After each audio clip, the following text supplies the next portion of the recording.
Meseji yangu kwako leo ni nini? Usichukulie poa imani yako. Hiyo imani ina uwezo wa kubadilisha kila kitu. Hapo ulipo kama hujaona mabadiliko, trust me, siri iko kwenye your faith.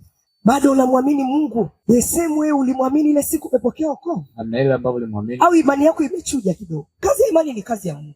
Maana mission ya Paulo ilikuwa kule, ni kwenda kuhubiri habari ya Injili.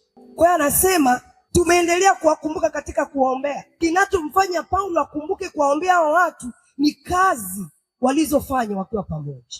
Imani na nini? Ukiwa na upendo hamna kitu unashindwa. Ukiwa na upendo, ndimi yako haitamzungumzia mwenzako mabaya.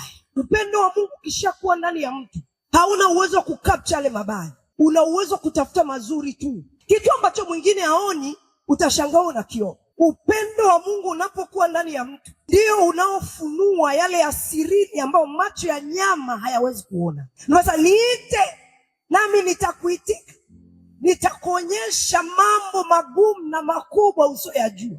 Hayo ya sirini, ili uweze kuyaona, ni lazima moyo wako uwe hauna chembe chembe. Mwambie jirani, imani yako ni kitu cha muhimu sana. Ndio kitu cha muhimu sana. Usichukulie poa. Mwambie lile neno pale.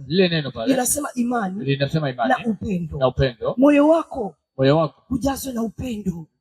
Kama unataka kukutana na mabadiliko kwenye maisha yako, mtu wa Mungu, imani na nini?